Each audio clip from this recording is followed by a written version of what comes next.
Hello, good evening. Welcome to another episode of Brett's Old Time Radio Show. Welcome to my home here in beautiful Lyme Bay. Thanks for joining us once again for our regular late night visit to those dusty studio archives of old time radio shows right here at my home on the south coast of the United Kingdom. Well, we've had a busy day today. It's been very miserable weather, which you kind of expect really when the kids are on their school holidays, don't you? Because at the end of the day, when the kids are on holiday, weather's sure to be rubbish. However, George and I had a little trip to the gym today, so we did our bit of boxing and we did a bit of working out. I feel absolutely shattered.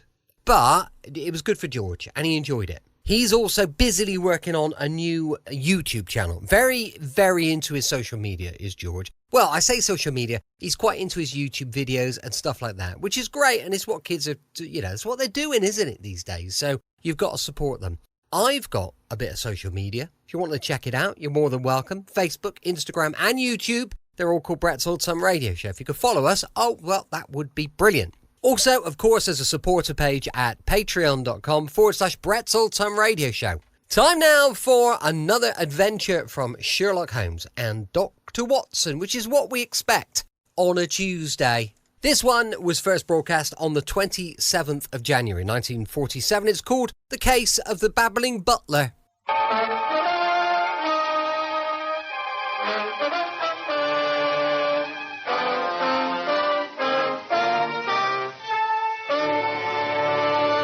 Kreml Hair Tonic and Kreml Shampoo present the new adventures of Sherlock Holmes, starring Nigel Bruce as Dr. Watson and Tom Conway as Sherlock Holmes.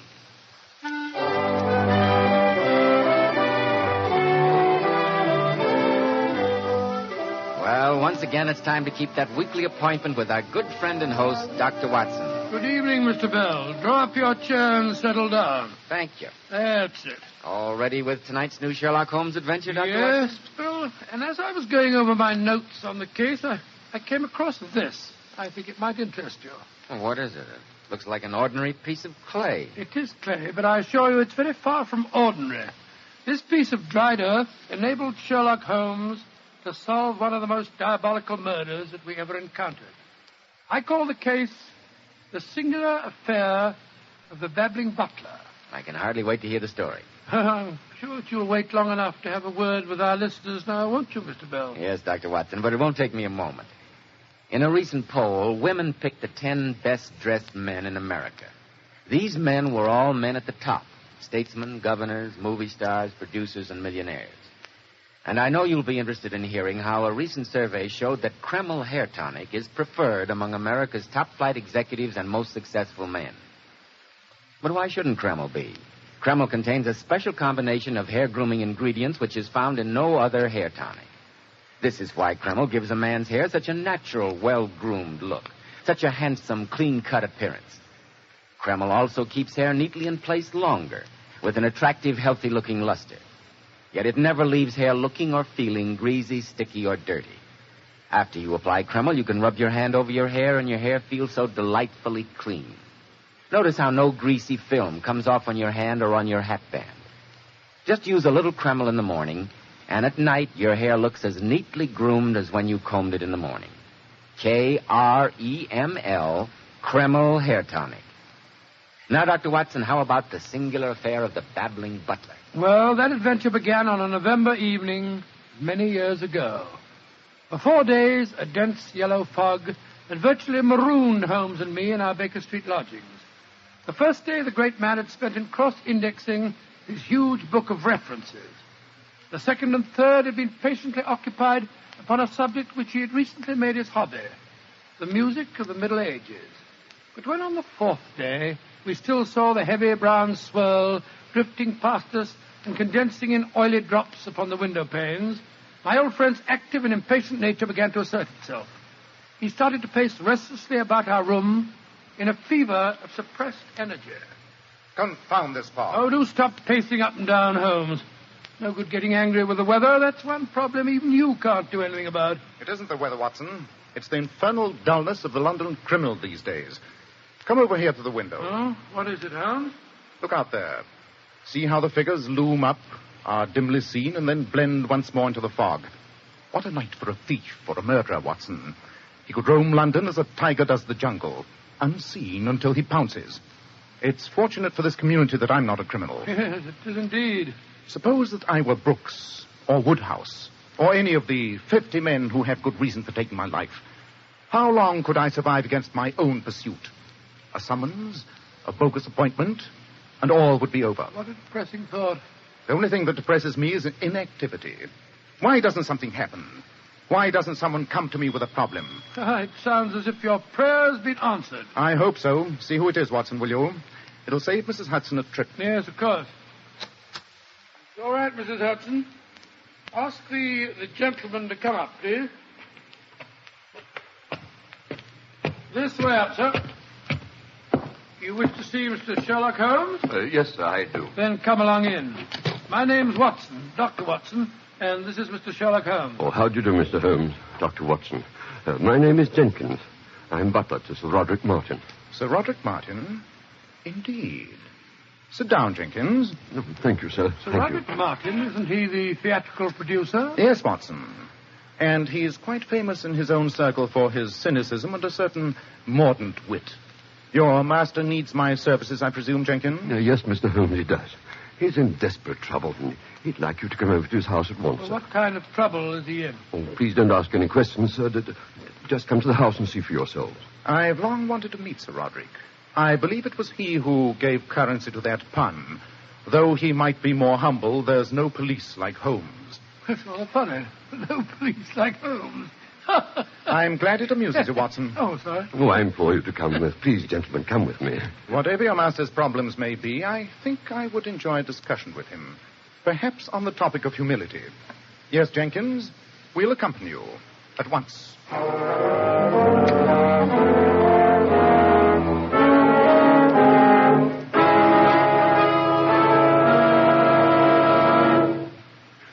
This is Mr. Sherlock Holmes and Dr. Watson, sir. How do you do, Sir Roderick? How do you do? Jenkins.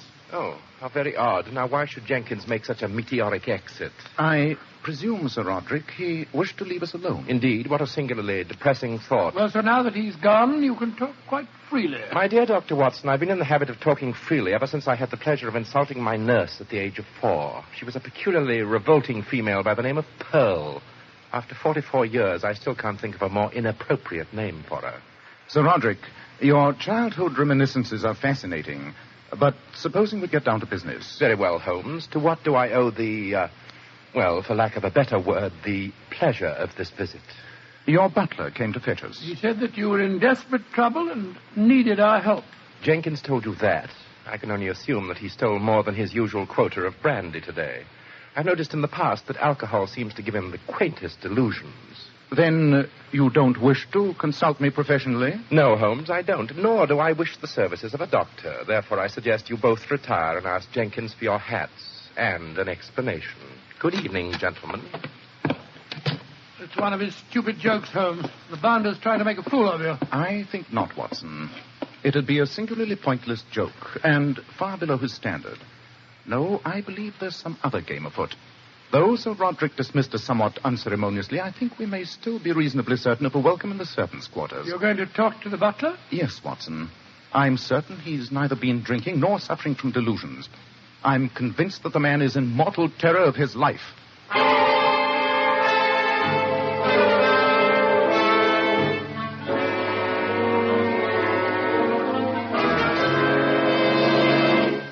Thank heavens you came to see me, Mr. Holmes. Well, how could we resist it when Sir Roderick told us that your entire story was a lie? Oh, you must forgive me, gentlemen. I was desperate with fear, and I had to attract your attention. But why?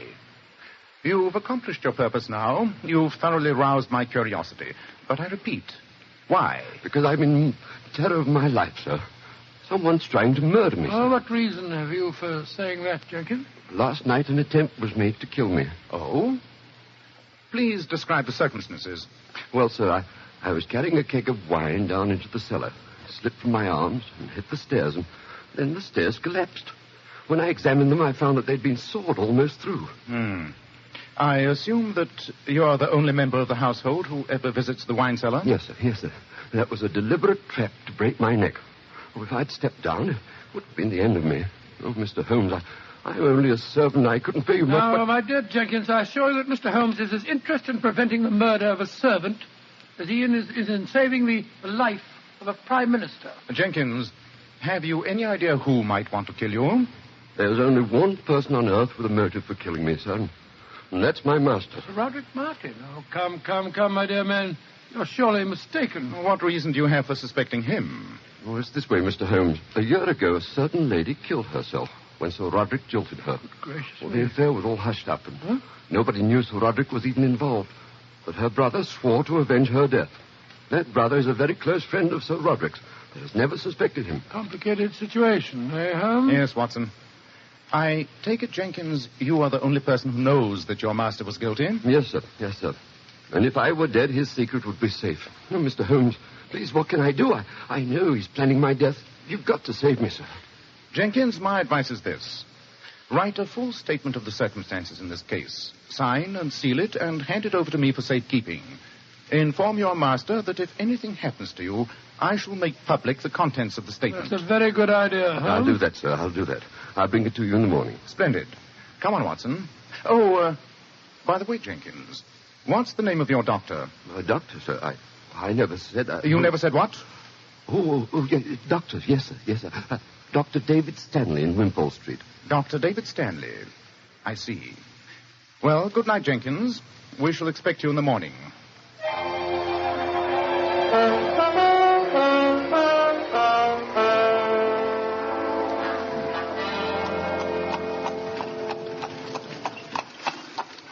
But why are we going to see Dr. Stanley? Firstly, because I want his physician's opinion as to whether Jenkins might be suffering from hysterical delusion. Well, as a doctor myself, I say that's more than likely. I must say his actions tonight hardly seem the behavior of a sane man. When a man is badly frightened, Watson, it's sometimes hard to judge his actions by more rational standards. Incidentally, did you notice the way he started when I asked him the name of his doctor? Almost certainly, Dr. David Stanley is the vengeful killer. By George, now that you mention it, I do remember hearing some gossip in Harley Street about Stanley's sister killing herself. But nobody seemed to know the motive. Here's the house, Watson. Well, let's hope the doctor's at home. If he isn't, we haven't come very far out of our way. Want me to wait for you, Governor? No, thank you, cabby. Here you are. Thank you, Governor. Giddy up. I can hear a piano playing. Someone is at home. That seems an eminently logical deduction. There's no need to be funny, Holmes. Good evening. My name is Sherlock Holmes, and this is my colleague, Dr. Watson. How do you do? I'm Mrs. Stanley. How do We you do? wondered if we might have a few words with your husband. With David? Well, come in, won't you, gentlemen? Mr. Holmes, you're a detective, aren't you? Yes, Mrs. Stanley. I hope you haven't come here to talk to David about his sister's death. Not directly, madam. Though my mission is not unconnected with that tragedy. Then I can't let you see. Well, really, Mrs. Stanley, my friend only wishes No, to... gentlemen. For the sake of his sanity, I daren't let you talk to him. Ever since his sister died, he's been like a soul tormented. He spends most of his time in there playing those frightening compositions of his on the piano. I can't let him be subjected to any more questioning about his sister. Even I daren't mention her. Sylvia, I've heard voices. Who are these gentlemen?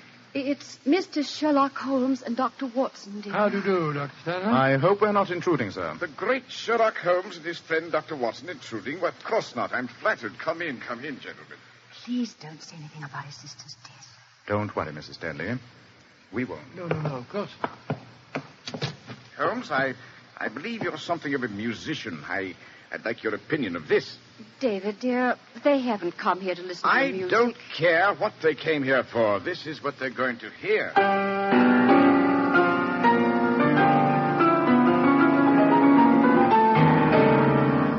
Well, how'd you like it?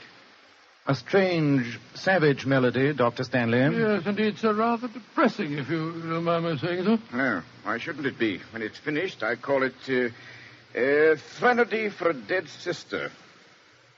That's what you've come to see me about, isn't it, Mr. Sherlock Holmes? Now, David, dear, you mustn't... Sylvia, I should prefer that you leave us alone. But, David... I said alone, Sylvia.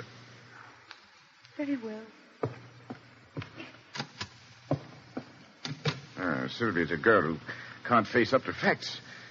But I can. Tell me, Holmes, what have you found out about my sister's death? Dr. Stanley, I'm afraid you're laboring under misapprehension. I know nothing of your sister. I came here to talk about Jenkins, Sir Roderick Martin's butler. He told us that you were his physician. Oh, Jenkins, eh? What do you want to know about him? Has he been ill recently? Well, a few months ago, he had a bad attack of enteric fever. Why do you ask? Enteric sometimes leaves bad after effects. Would you say, Doctor, that Jenkins has suffered no lasting damage?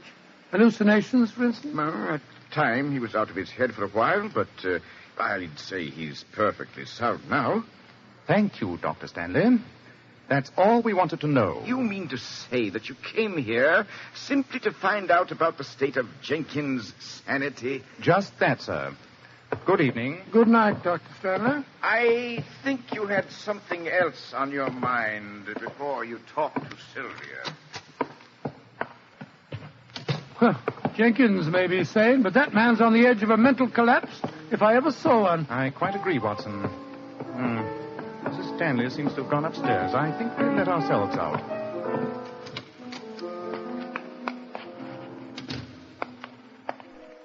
Well, Holmes, that was rather a fruitless trip. We didn't learn much there, except that Jenkins is compos mentis. I disagree, old chap. We learned a great deal more than that. Tomorrow morning I shall lose no time in calling on Sir Roderick again. That horrible fellow? For heaven's sake, why? Because he's the focal point in a grim tragedy. Inevitably, either he will kill Jenkins, or Dr. Stanley will kill him.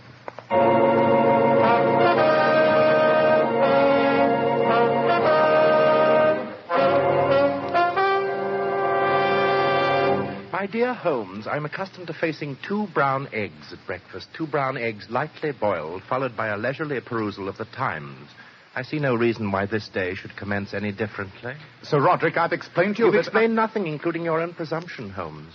I can see no cause for your meddling, even if I understood precisely what you were driving at, which I don't. Well, surely, Sir Roderick, you must see that my friend is trying to protect you. Dr. Watson, I once had the acute misfortune to read one of your shockingly florid stories. What? I can only assume that your gross imagination has infected your daily life. Since your own safety seems to be a matter of indifference to you, Sir Roderick, I may point out that I know too much if you plan on being a danger yourself. Holmes, you're impertinent, a quality which is attractive only in a younger person, and of a different sex. What is even more unpardonable, you're boring. Please leave and take this bumbling veterinary surgeon with you. It's extremely offensive. Before I leave, I insist on knowing one thing. Where is your butler, Jenkins? A new man opened the door just now. Jenkins? Oh, yes. I omitted to tell you. Jenkins has left my service. You discharged him, I suppose. Not exactly, though it is my invariable rule to discharge any servant found guilty of a crime. A crime? And what was Jenkins' crime? He committed suicide.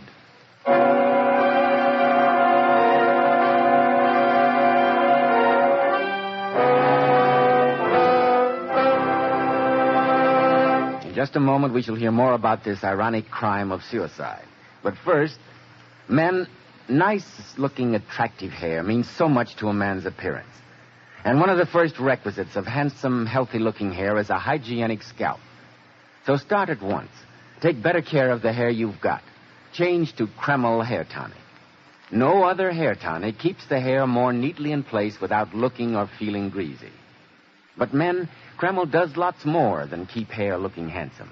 Its light oils have a fine lubricating effect on a dry scalp. At the same time, it removes itchy, loose dandruff. Notice how alive, how invigorated your scalp feels. And men, you like to massage Kreml on your scalp because it's such a clean hair tonic. Never feels greasy or sticky. And if your hair is so dry that it breaks and falls when you comb it, Kreml actually helps condition the hair, in that it makes it feel softer, more pliable, and look as if it had some body to it. So men, for handsome groomed hair and a more hygienic scalp, use Kreml daily. Buy a bottle of Kreml at any drugstore. Ask for an application at your barber's. Kreml, Kreml Hair Tonic. That famous modern hair tonic preferred among America's most successful men.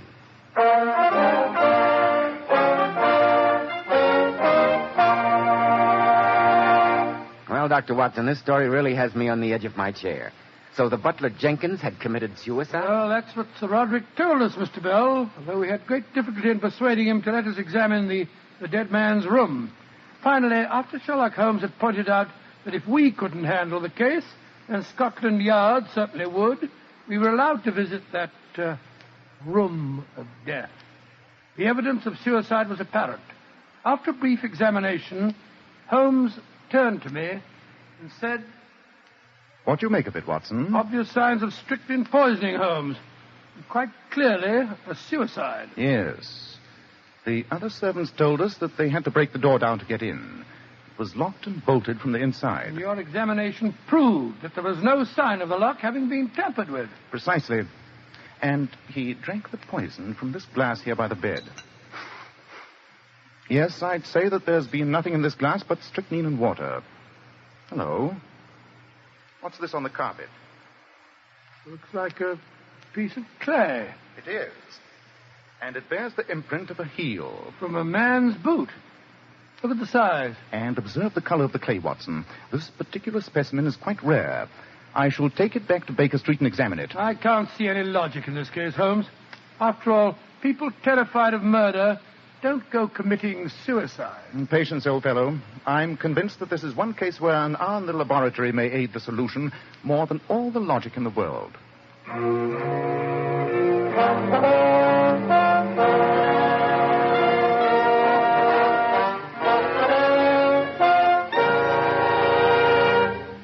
Well, Holmes, what do your tests with a microscope tell you?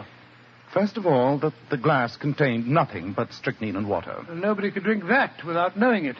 That proves that it was suicide. Not necessarily, Watson. I've also tested the clay.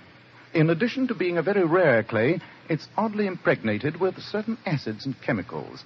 Exactly as it might be if a doctor picked it up on his heel outside his house and later went into his laboratory. A doctor? That would explain the poison. Exactly. Jenkins was under his doctor's care.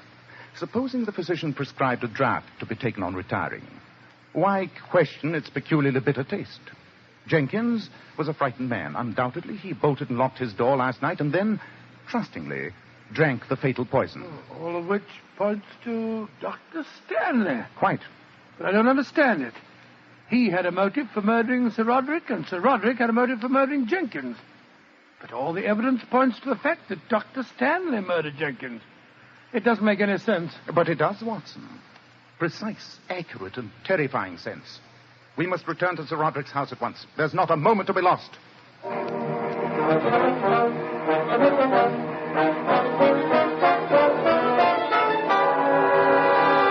Holmes, you and your friend here are positively pachydermatous. Twice I've told you to mind your own business, and yet you come back for more insults. Am I to assume that you find my personal charm so utterly irresistible? On the contrary, sir, you can assume that your personal charm utterly escapes us. Sir Roderick, the only reason we've returned is because I'm convinced you're in grave danger. As I told you before, Holmes, I'm eminently capable of taking care of myself. In any case, I'm expecting Dr. Stanley, my physician, here in a few minutes. Sir Roderick, by all you hold sacred... I hold nothing sacred, Holmes, save human life. By which, of course, I mean my own. Then, for the sake of your own life, sir, allow us to slip behind that tapestry while your doctor visits you. Behind the arras, eh? The proper place for rats, if I remember my Hamlet correctly. Oh, that's undoubtedly the doctor now. Then please let us hide. You won't regret it, I promise you. Very well, you may hide. Scurry away. Come on, Watson. Right, you are, Holmes. Come in. Roderick, I had to see you. Yes, so it would appear. Sylvia, if you have to come making dramatic entrances in my house at an hour that virtually represents the crack of dawn, I do wish you'd take a little more pains with your ensemble. Roderick, Your dress is only suitable for tea and crumpets with the vicar's wife at Tooting Beck. Oh, Roderick, stop trying to be facetious. I came here because I had to talk to you before David got here. Well, I'm expecting him at any moment. Yes, I know that. You're his closest friend, Roderick. You've got to do something for him. He's ill. He's mentally unbalanced. All he thinks about and talks about and dreams about is Angela. He's even composed a horrible piece of music that he calls... Sylvia! David! What are you doing here? Everyone's being extraordinarily melodramatic this morning. It's a pity, David, but you have not caught your wife and me in a compromising situation. Chiefly, I admit, because I find her somewhat colorless. Roderick, how dare you? I suggest that you leave us, my dear. You... I believe the word you're groping for is beast. You beast! Roderick, you put up a convincing caricature of being the inhuman man of the world. But if people only knew how you'd stood by me during the past year... No, David. This has been a most emotional morning. For heaven's sake, don't you become lachrymose. I'm not. I'm just saying that if you hadn't stood by me since Angela's death, I don't know what I'd have done. You'd probably been back on your feet long before this, but you came here this morning in your professional capacity, David. Yes, I know, Roderick. How are you feeling? I don't like your color. I don't like my symptoms. I can't sleep. My nerves have been more than usually on edge for the past 3 weeks, David. You promised me some medicine, you know. I brought it with me. It's in my bag here. You have a glass and some water? Yes, on the sideboard, though. Good. This will steady you up quite a bit. Now, I add a little water. So, here you are, Roderick. Drink this. I wouldn't, Sir Roderick. It won't do much good to the only thing you hold sacred. Sherlock Holmes, what are you doing here? Your opening conversation begins to become somewhat monotonous, Dr. Stanley. I'm here because I don't like to see murder committed, even Sir Roderick. You mean that Dr. Stanley just tried to poison him? Certainly. Just as he poisoned the butler, Jenkins. Why? Holmes, He has no really, motive. I tried to protect Jenkins against Sir Roderick. I was stupid enough not to see the other motive at first. Riddles are fascinating, Holmes, but not when they become personal. What are you talking about? It's a simple equation, Sir Roderick. Dr. Stanley attended Jenkins during his bout of enteric. He told us himself that the butler was delirious. It was then that he must have learned Jenkins' secret, that Jenkins was the only human being who knew that Sir Roderick was responsible for Angela's suicide. Logically, he had to die first. But I still don't see that... Dr. Stanley does, despite his silence. Jenkins was the only human being who knew that Dr. Stanley had a motive for killing Sir Roderick. This is very melodramatic, Holmes, but I haven't the faintest idea what you're talking about. Nor have I, except that you seem to be laboring under the delusion that I killed Jenkins. Of course you did. You had to, before you could kill Sir Roderick. Had Jenkins lived, he would have been suspicious of his master's death. But if he were out of the way, no one would have connected Sir Roderick's close friend and physician with his murder. The cellar stairs attempt failed, but last night's poison did not. And now he's trying to repeat the pattern. The glass over there contains strychnine and water. Of course it does. I assure you, this medicine is perfectly harmless. To prove it, I shall drink it myself. Stop him, Watson. Put that down. Put it down, I say. It's too late. That was meant for you, Roderick. It was too good for you. Considering the way you treated my sister, Angela.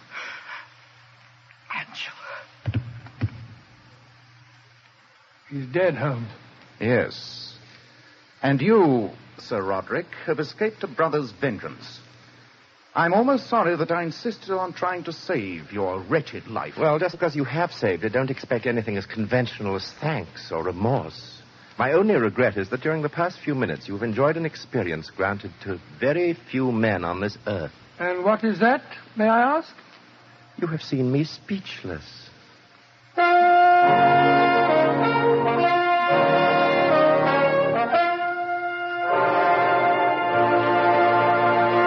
In just a moment, Dr. Watson will be back to tell us about next week's story. Ladies, here's some very important beauty advice from some of the world's most divinely beautiful women, Powers models. Girls who are famous for their shining, bright, lustrous hair. Powers models wash their hair with Kreml shampoo. This amazingly beautifying shampoo has been especially developed to actually glamour bathe each tiny strand of hair so that it fairly radiates natural, dazzling highlights. Kreml shampoo leaves the hair simply abundant with natural glossy luster.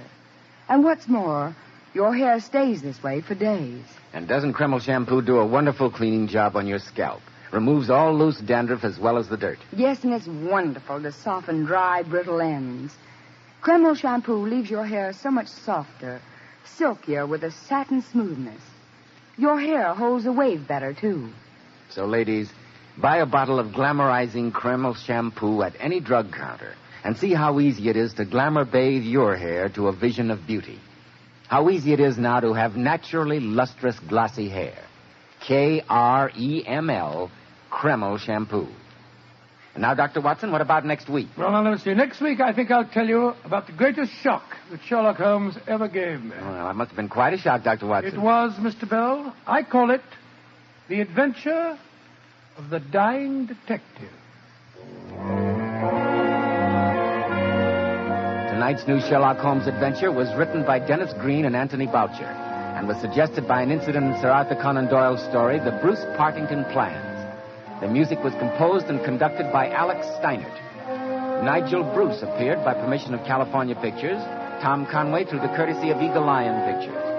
This is Joseph Bell speaking for Kreml Hair Tonic and Kreml Shampoo and inviting you to be with us next week at this same time when Dr. Watson will tell us about the dying detective.